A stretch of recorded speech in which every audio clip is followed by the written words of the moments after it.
Hello everyone and welcome back to another video. So in today's video we're going to be taking a look at the upcoming warmth that's going to be surging into much of the United States. So currently we have this low pressure system bringing some nice precipitation onshore. We have this other low pressure system bringing some nice warmth into the eastern states. In fact, well, at least into the central states, but there are cooler conditions currently out in the eastern states. But very soon, all this warm air is going to move and really start to dominate here in the east. Saturday here, it's supposed to be 70 degrees in Tennessee, and so as this low moves off, we have another little low developing. It's more of a broad low pressure system. But we do have a 998 millibar low pressure system bringing some precipitation to the upper plains and the northwestern Rockies there. And as we have this nice precipitation shield beginning to develop, it'll be in the form of snow and mixed precipitation. Most likely, this is the GFS, by the way. And then we have this other system starting to develop where we have some showers and thunderstorms developing on Thursday.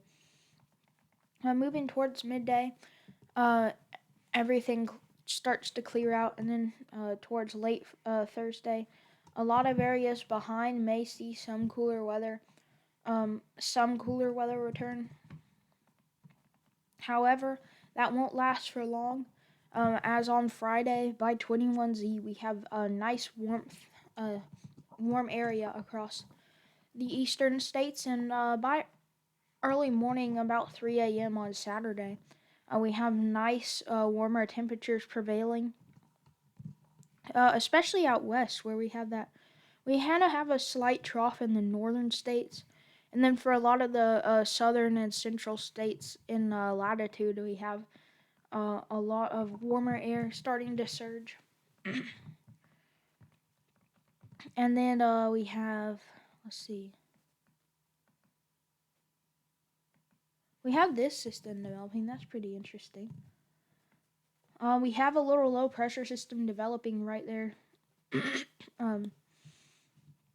Might have a little bit of a cold front to it, but nothing much there. We would get some severe weather to the south if this were to play out, but keep in mind this is about 1 week out. We have a little line of trailing showers and storms developing along it. And then we have a nice area here of low pressure beginning to develop, surging a lot of warmth up ahead of it. And then this area does become a little bit of a line of storms. This would likely bring some severe weather if this were the case. And then we have another little system moving through.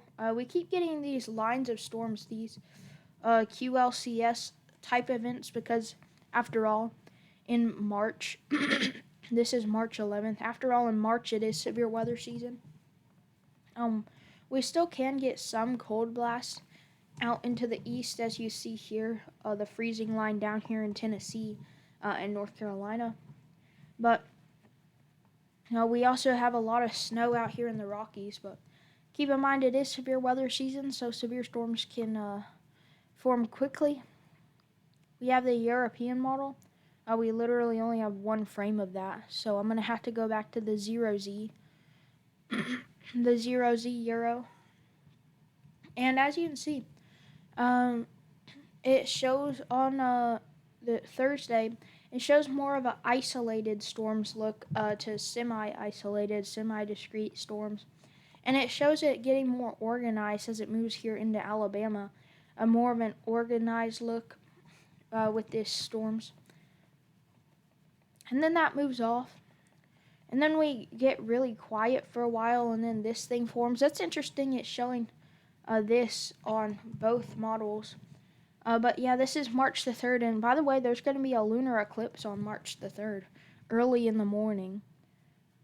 Probably, yeah, somewhere around here. This is about 6 a.m., so about an hour before this. So, unfortunately, a lot of these areas in the snow cover and rain showers won't be able to see that. but most of the nation should be relatively clear for that.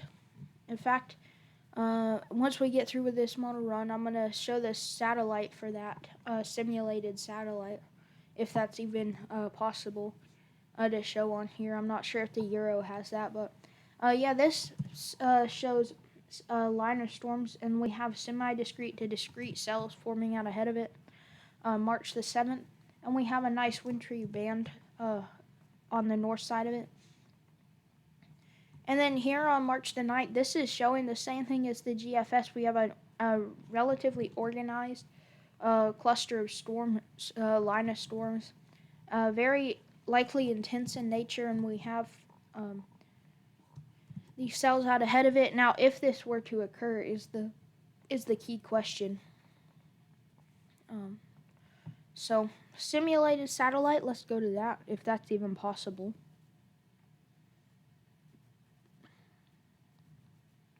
It is, but I think we might have to go to the GFS to view it. I think we do.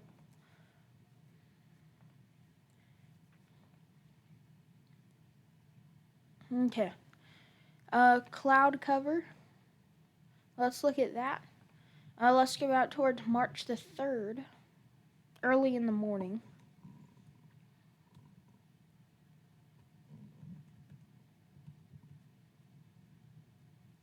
The GFS around 12 a.m. is showing relatively clear conditions.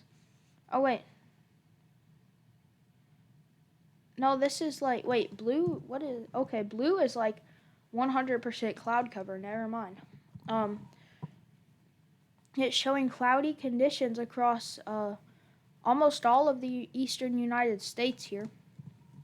Near 100% cloud cover. As we move through, oh, whoops. I did not mean to do that.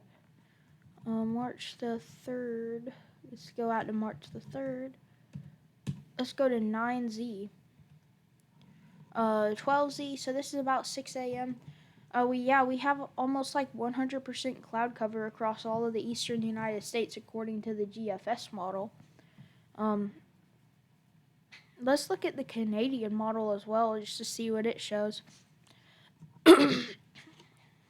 I don't know if they have that on here. Let's look at the CFS then for cloud cover.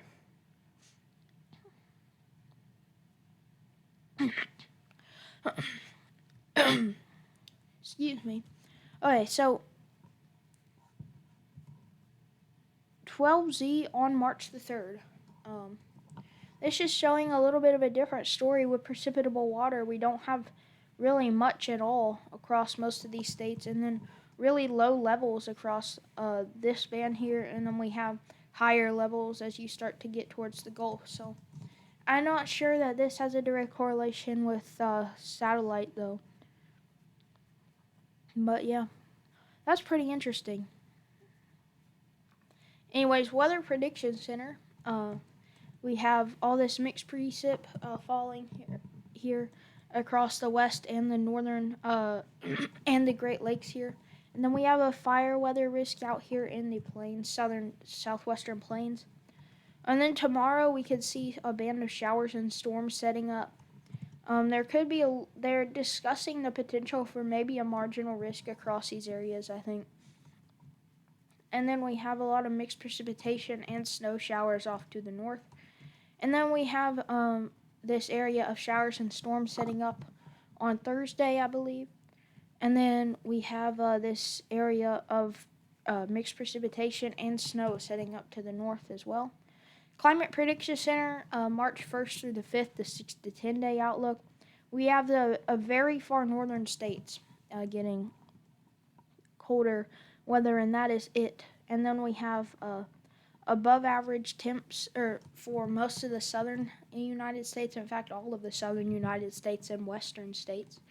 But we do have more precipitation to be looking out for. And then we have below average precipitation for those areas. And then we have above average temperatures for every single area except the northeast. on March the 3rd through the 9th for 8 to 14 day outlook. And then we have the precipitation outlook for above average precipitation from much of the east and the northwest, and below average for areas in like California. So thank you for watching today's video. I will see you in the next video. Make sure to check out EpicPen. You can get the free version, or you could get the pro version, $2 a month, $24 a year for all this compared to this. So you should really check it out. Thank you for watching today's video, and I will see you in the next video. Bye.